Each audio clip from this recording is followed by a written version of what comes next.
What is going on, guys? Welcome back to another video. So heading into the final stretch of the season, I believe that there's 11 teams that it wouldn't surprise me, wouldn't shock me if they end up going on a deep playoff run, whether that be a conference final, a Stanley Cup final, or win the entire thing. Basically, every single team that's in a division spot besides the third Metro team, those 11 teams, I would not be surprised. Obviously, the wild card spots in the third Metro team, they could, but I would be surprised if any of them make the conference final. So I thought today we'd go through those 11 teams, and I would tell you who I think the biggest X factor on each of those teams are. In terms of X factor, it's not going to be a team's top three players, top three player on that team. Like, I'm not going to stand up here and be like, Austin Matthews needs to score goals in order for the Leafs to go far in the playoffs. That's fucking obvious. So this is going to be like the 4th through 10th best player, usually a more so sporadic player, and no goalies, because obviously goaltending is like the most important thing ever. I am also not going to stand up here and say the Edmonton Oilers need Stuart Skinner to play good, because no goddamn shit that needs to happen. So 11 players, not the star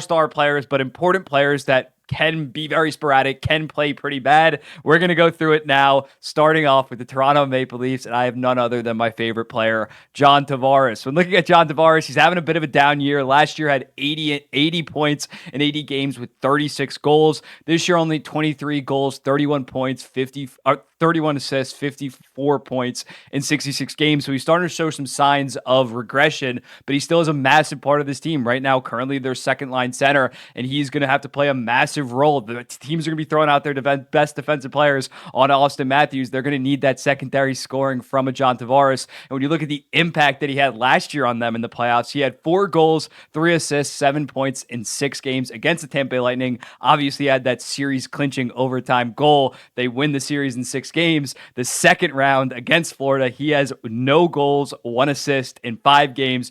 Big part of why they lost in 5 games is because the secondary scoring for the most part dried up. Obviously, the Stars also didn't play. But when looking at John Tavares, and if they're going to go deep, they're obviously going to need him to really rise to the occasion, because I think Matthews and Marner are going to perform, and as well, Nylander always performs for the most part in the playoffs. They're going to need John Tavares to be that backbone, that 4th best forward, and really help them out in terms of depth scoring. Next up, Dallas Stars. I'm going with Wyatt Johnson. He's fully emerging this year as a star.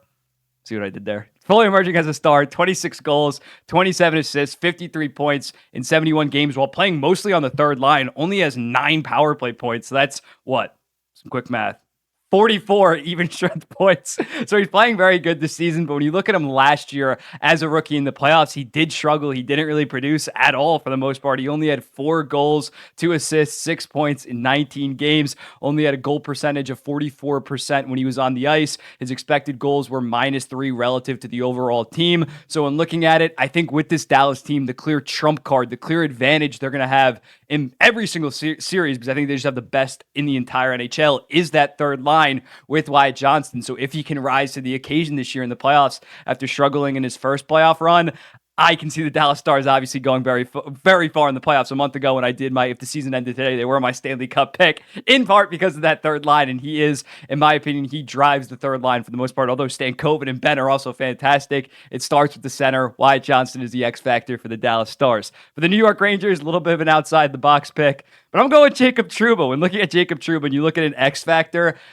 he can play a bunch of, he can either derail the Rangers or be a very solid veteran physical force. When looking at him to start this season, he was having a very good start to the season. 12 points in 23 games, was also very good defensively. Then he started to fall back into some bad habits, take some stupid penalties, go for some people's heads. So when looking at Jacob Trouba, if he can stay out of the box, stay out of the goddamn box. I get flashbacks to that Tampa series when he had some brutal penalties. If he can stay out of the box and just be solid on that second pair for the most part, with Shesterkin in net, with the rest of the defense core really playing pretty solid for the most part right now, I can see the New York Rangers going very far. I do trust their forward core for the most part, but Jacob Trouba could be a massive liability out there, or he could be a very solid presence. The Vancouver Canucks, Philip Hronek, great start to the season. 36 points in 42 games, a plus 32. Again, I don't love plus minus. I'm not trying to say that's the number one stat, but a plus 32. You look at him in the last 28 games, only 9 points while being a -2. So the offense has kind of dried up for Philip Hronek. It's not that bad. He's not playing that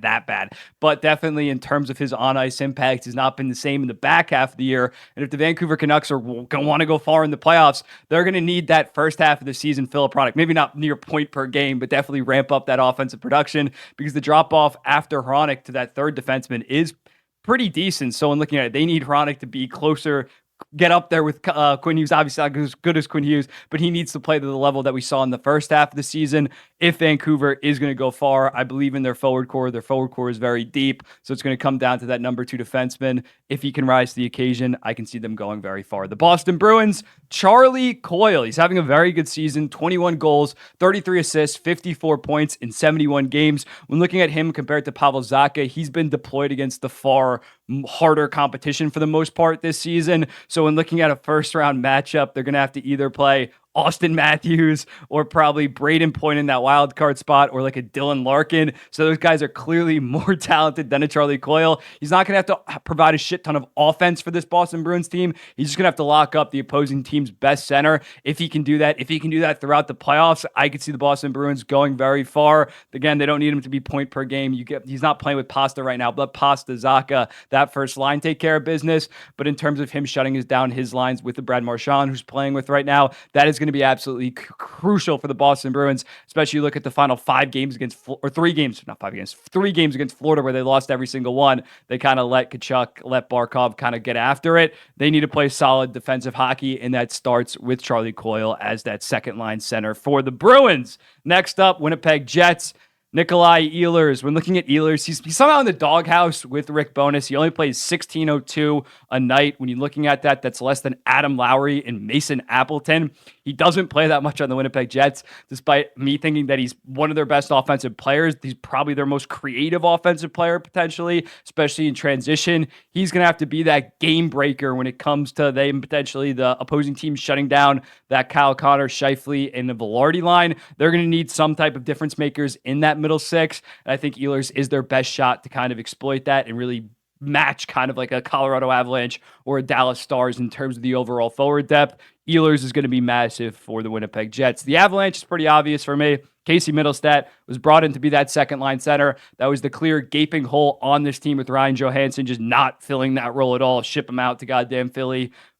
Get him out of here. Not even close to a second line center. Casey Middlestat is going to have to be that for this team. We know Rantanen. We know McKinnon. They're going to show up in the playoffs. They've done it basically every single year. They're going to produce at a high level. It's all about depth scoring, and especially with that second line center position, he's going to play with some solid wingers, either Lehkonen, Natrushkin, Druin. So he's going to have some talent around him, but can he hold his own against some of the other second line centers, second lines in the Central Division, which is pretty loaded for the most part? Think about a Dallas Stars second line has been one of the best lines in the entire NHL with the Mason Marchment, Sagan, and Duchesne. So it's really going to be important that Casey Middlestat in his first goddamn playoff run, such high expectations, but that's what happens when you're the second line center for the Colorado Avalanche. He's going to have to play fantastic for them. Florida Panthers, Brandon Montour having a bit of a down year, especially down year offensively for sure. 27 points in 53 games. When looking at Florida, I wholeheartedly trust their top 9. I wholeheartedly trust Ekblad and Forsling in terms of their top pair. The second pair, I wouldn't say it's a weakness by any stretch,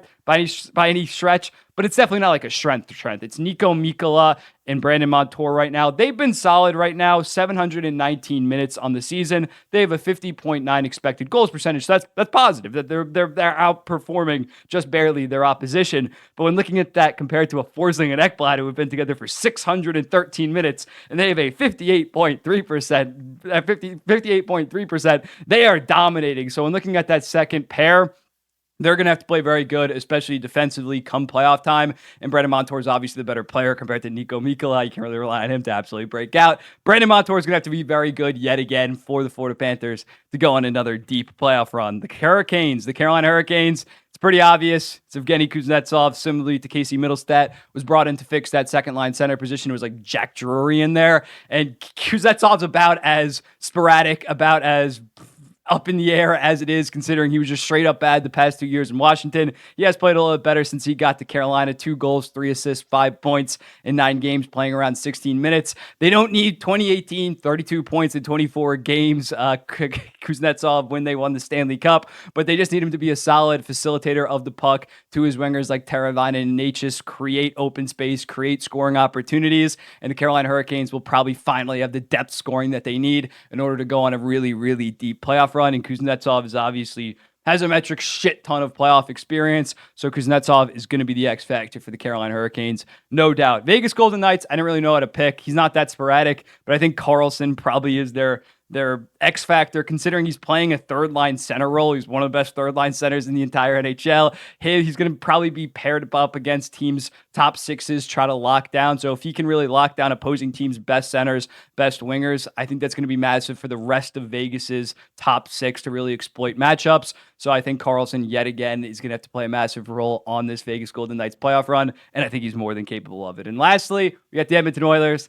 I'm going with Darnell Nurse. When looking at Darnell Nurse, top six is going to produce. McDavid, Draisaitl have been playoff proven the last couple of years, insane points per game. You look at their top pair, Bouchard, Ekholm have been fantastic, arguably the best top pair in the entire NHL. The second pair is massively a concern right now. It's going to be Cody Ceci. I think Desharnais is playing with Nurse right now, but it's going to be one of Ceci or Nurse, Ceci or Desharnais paired up with Nurse. You can't make Desharnais or Ceci an X factor. I just don't think that they have the ability to play at that high of a level. But Darnell Nurse, although, yes, not close to being worth $9.25 million. I'm not trying to say that. Can he just be a solid, decent to good second pair guy on the Edmonton Oilers team? I think it is more than capable, and he's going to have to carry a pretty below average partner. Him playing good in that second pairing role is going to be massive for Edmonton with an unproven guy like a Stuart Skinner in the playoffs that really struggled. They're really going to have to limit the high danger chances. Can Darnell Nurse do that?